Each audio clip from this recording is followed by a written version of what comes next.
were two wars that were fought by an infant navy. Let me ask you something. 1798 to 1805, now that seems mighty far away and long ago. Yes, it was. But these wars were proving grounds for the great fleets to come.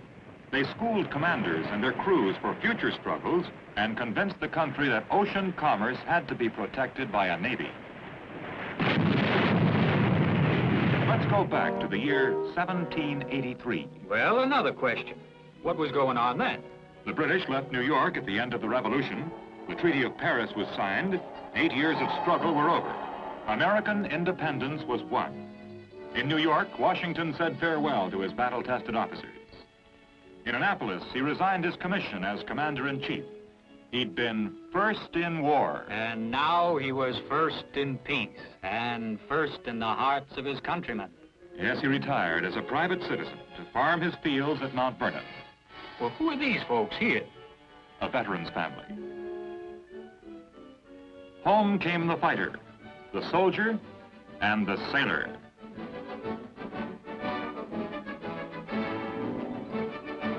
Was that the size of our Navy? Not even one ship was left.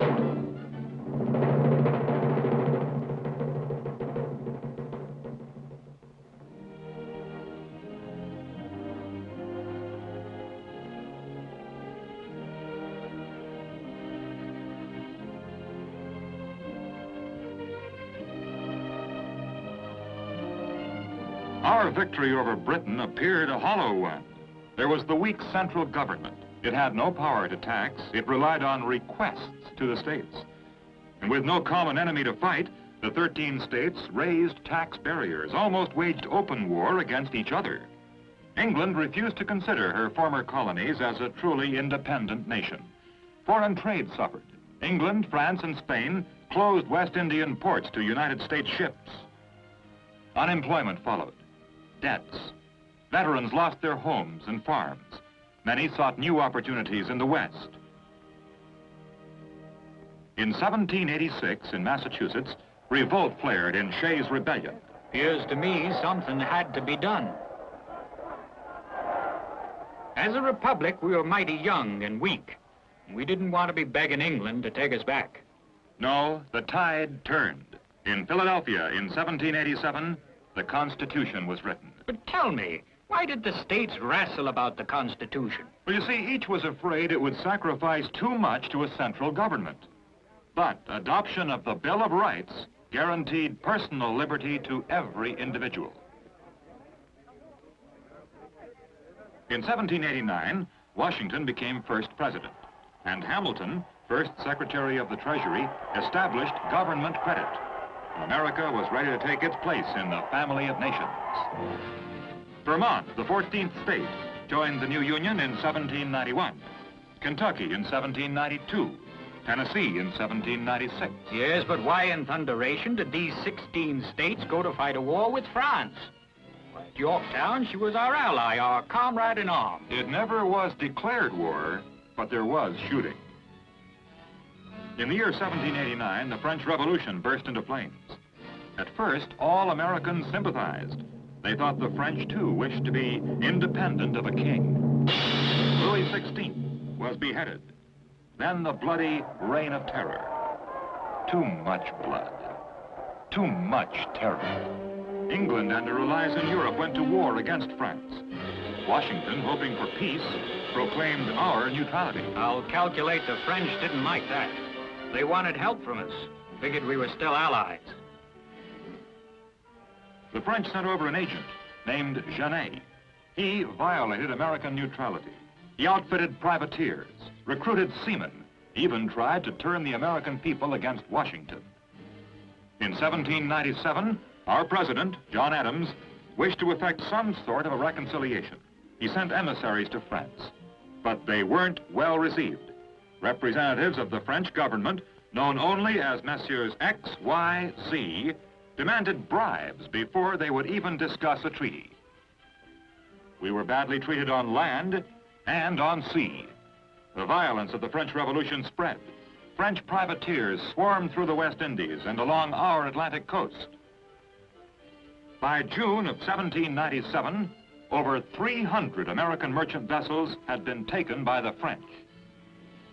In 1798, Congress voted reprisals, which were later extended to include the capture of armed French vessels anywhere. That meant war.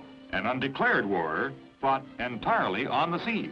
That called for a navy somehow. Yes, 6 new frigates had already been authorized by Congress, 4 of 44 guns and 2 of 36 guns. A separate department of the Navy was created in 1798. An energetic merchant and ship owner with vision was appointed the first Secretary of the Navy, Benjamin Stoddert. He worked hard to build a fleet and laid a firm foundation for the development of the Navy. By the end of 1799, 33 vessels were built or purchased, outfitted, and manned. Under the new Secretary of the Navy, the number of captains increased from 3 to 28, including Preble, Bainbridge, Rogers, Truxton. To build and maintain ships required shipyards, storehouses, materials, workmen near large cities. All kinds of seagoing men of war. What are these little critters? Well, generally, the small vessels of less than 20 guns were brigs or schooners, according to their rigs. Well, now, take these 3-masted fellas. How do you call them? Up to 24 guns, a 3-master was called a sloop of war. 24 to 50 or more guns on 2 decks were frigates. The frigates were the largest ships in the American Navy at that time. Warships reached their greatest power and efficiency operating in squadrons and fleets. Then they could penetrate blockades and drive lighter vessels from the seas. For the first time, American squadrons were assigned definite stations, convoying American merchant vessels and fighting the French wherever they went. The senior officer of the new United States Navy, Commodore John Barry of Revolutionary War fame, commanded the frigates United States and Constitution and 8 smaller men of war. Commodore Truxton, in the Constellation and 4 lesser warcraft, cruised between St. Christopher and Puerto Rico. A 3rd squadron was stationed in the Windward Passage between Cuba and Haiti under Commodore Tingey in the Ganges. And north of Cuba was Commodore Decatur Sr. in the Delaware and 2 revenue cutters, forerunners of the United States Coast Guard. They held these stations when they were not home for repairs. They searched for privateers and escorted convoys of American merchant ships. The outstanding engagement of the war was off the island of Nevis, February 9, 1799. In a heavy sea, the French frigate Insurgente had lost her main topmast. Captain Barrault was escaping to the cover of St. Eustatius. The Constellation, Commodore Truxton, overtook and forged ahead of her antagonist, raking her several times.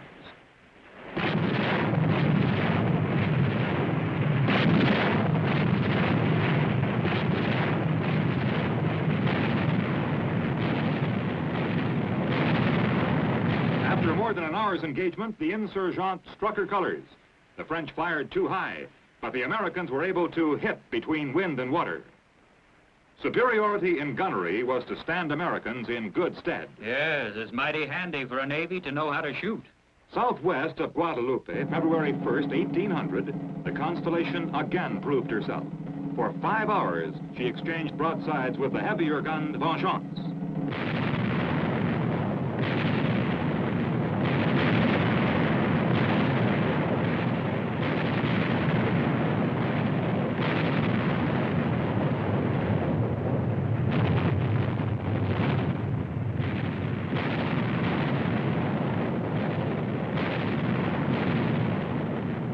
Commodore Truxton had a well-organized and a well-trained ship. He was near victory when the Constellation lost her mainmast and the Vengeance escaped over the horizon. Well, how did the war come out? Besides these frigate battles, our armed merchant vessels had hundreds of engagements with French privateers. But late in 1799, the government of France changed. The Directory fell. Napoleon Bonaparte was made first consul. Facing trouble in Europe, he wished to reach a settlement with America. A treaty was ratified in 1801. And that closed a war that wasn't a war, an undeclared one. Well, did we learn anything? Yes, the ships and men were battle-hardened for the struggle that followed with the Barbary Corsairs. As early as 1786, Thomas Jefferson realized diplomacy was helpless unless a navy was created and used.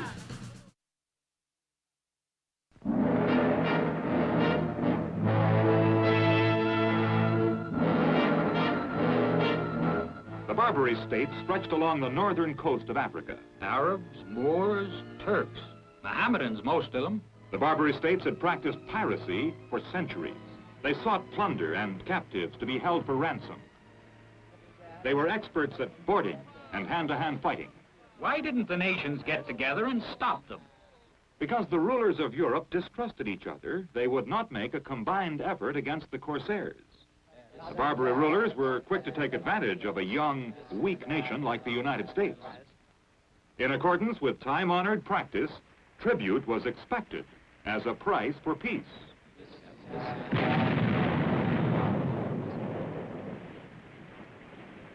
As early as 1786, Thomas Jefferson realized diplomacy was helpless unless a navy was created and used. Protection money, a price for peace. A treaty with Algiers in 1796 cost the United States nearly $1 million, including the gift of a new frigate. Peace with Tunis cost over $100,000, and Tripoli about $56,000. But the Pasha of Tripoli thought unprotected American trade too tempting. He repudiated the treaty and demanded $250,000 immediately and a yearly payment of $20,000. Didn't the United States say no to that? Indeed we did, and war was declared by Tripoli May 10th, 1801. About June 1st, 1801, Commodore Richard Dale's squadron left Hampton Roads. The President, the Philadelphia, Essex, and Enterprise. Dale cruised along the Barbary coast with a show of force. But 4 ships were not enough for an effective blockade of Tripoli. This force was enlarged by Commodore Richard Morris, the Constellation, Chesapeake, Adams, New York, and John Adams. But still not enough for the blockade. Their duties included convoying and showing the flag off Algiers, Tunis, and Morocco. And they replenished at Gibraltar. Soon to be given command of the Mediterranean squadron was a man who left a lasting imprint on the Navy, Commodore Edward Preble, who arrived on station in the Constitution. Little known to his officers at first, he was a strict disciplinarian. Born in the state of Maine, he'd fought in the Revolution. Preble was a great leader. He was firm. He had fighting spirit. He had character. A commander passes on these qualities. His officers were well schooled. They were given high standards and were in themselves great commanders with the Preble fighting spirit. 2 serious obstacles were ahead. Trouble with Morocco across from Gibraltar. The Sultan of Morocco saw that the American ships, at Preble's orders, were cleared for action. So he up and changed his mind. He renewed the Treaty of 1786 with no further demands on the United States. Bad luck here with the Philadelphia. She had been sent ahead to blockade Tripoli. Chasing an enemy craft close inshore, she hit an uncharted reef. Ran aground, eh? What did the skipper do to get her off? Well, Captain Bainbridge laid all sails aback, tried to lighten ship. He cut away her foremast, cast off her anchors, jettisoned many of her guns, but kept some to fight with. After 4 hours, Bainbridge had to surrender. The enemy floated the Philadelphia and brought her in triumphantly. The Pasha of Tripoli was pleased. He held the Philadelphia's officers and crew for an enormous ransom. But Commodore Preble was not pleased. A powerful American ship was now turned against him. He had only the frigate Constitution of equal metal to meet her. He decided to destroy the Philadelphia.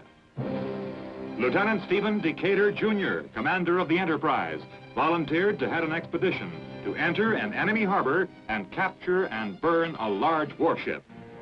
This called for volunteers. Aboard the Enterprise, every officer, man, and boy stepped forward. He selected 5 officers and 62 men.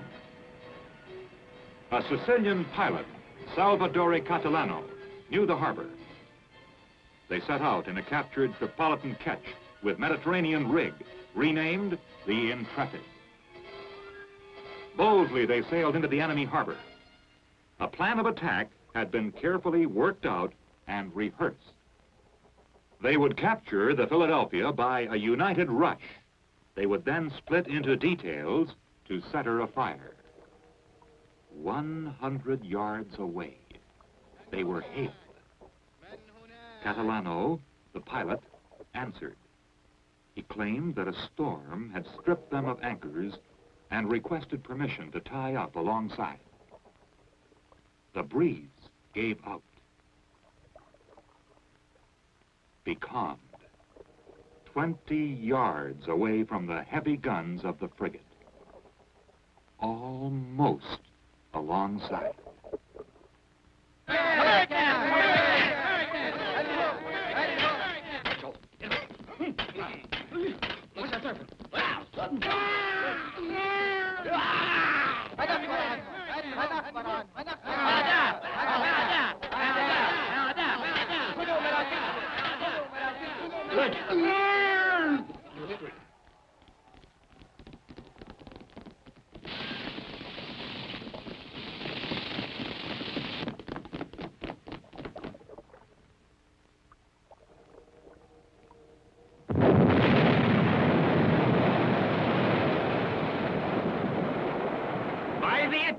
They did it! It was called a bold and daring act. This was from a British admiral, the great Lord Nelson. Decatur was promoted to captain and presented with a sword by a grateful Congress. Yep, he raided it. From their prison ashore, Bainbridge, former captain of the Philadelphia, and his officers watched the battle. Their men had been forced to carry ammunition for the enemy.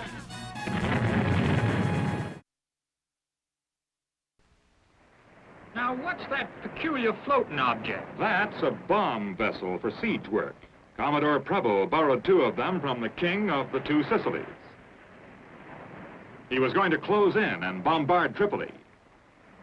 Preble sailed into the harbor of Tripoli with a squadron of schooners and brigs. The Enterprise, Nautilus, Argus, Siren, Scourge, Vixen, in addition to 6 gunboats mounting 1 gun each, 2 bomb vessels, and the flagship Constitution.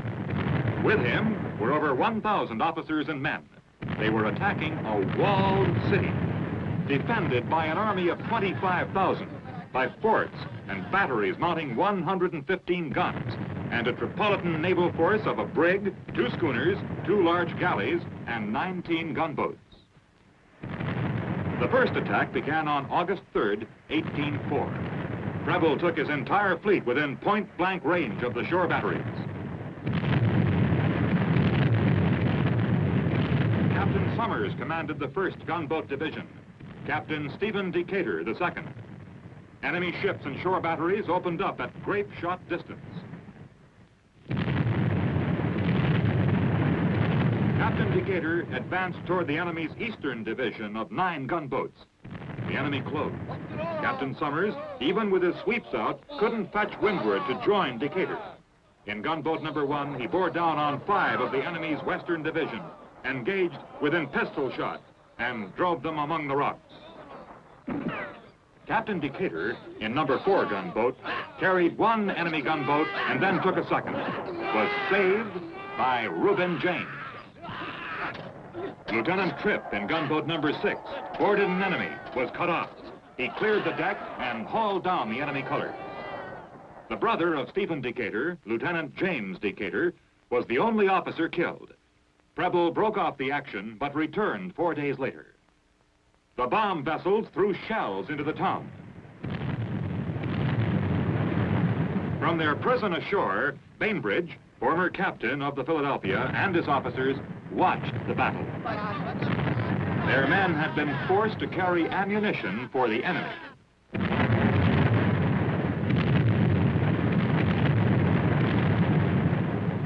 The Pasha of Tripoli gave no sign of yielding his city or asking for peace.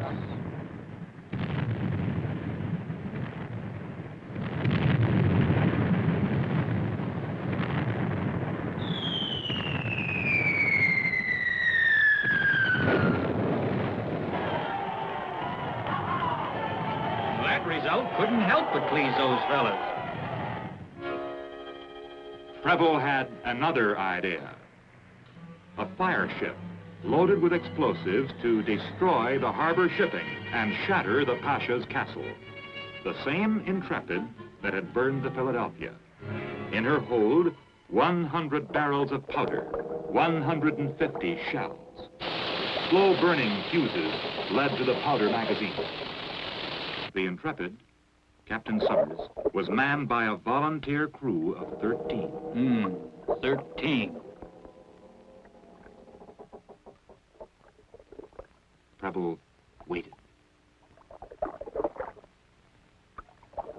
And the Argus, Nautilus, and Vixen stood by to take off the crew of the fire ship. Would the Intrepid repeat her great deed? Would her luck hold? The enemy was restive.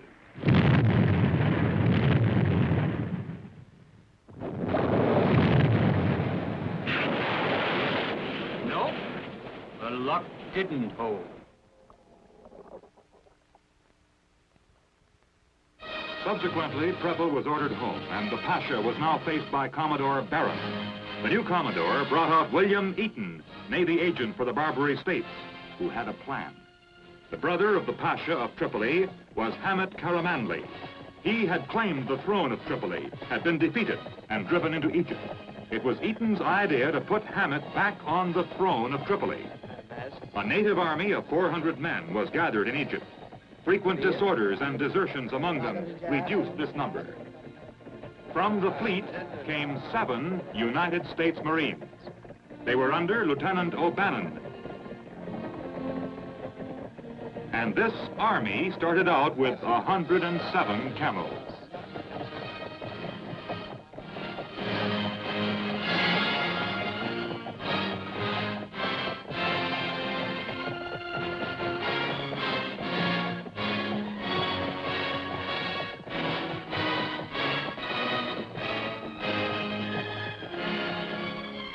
From Egypt, nearly 600 miles across the Libyan desert to Derna. It was an extraordinary march, one of the most difficult in military history.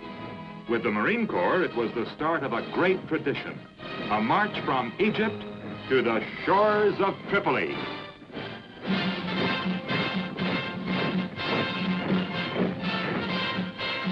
Supplies were received from the Argus and Hornet.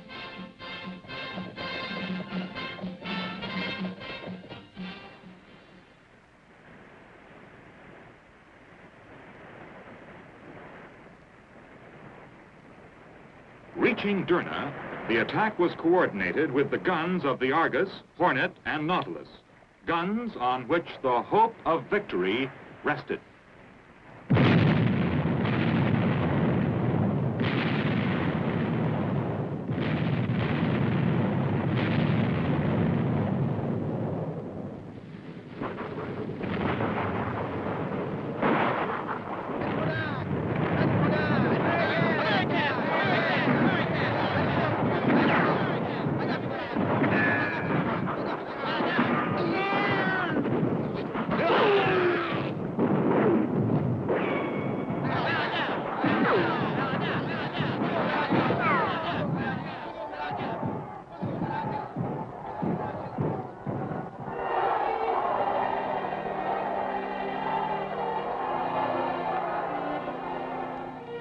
And the war was over.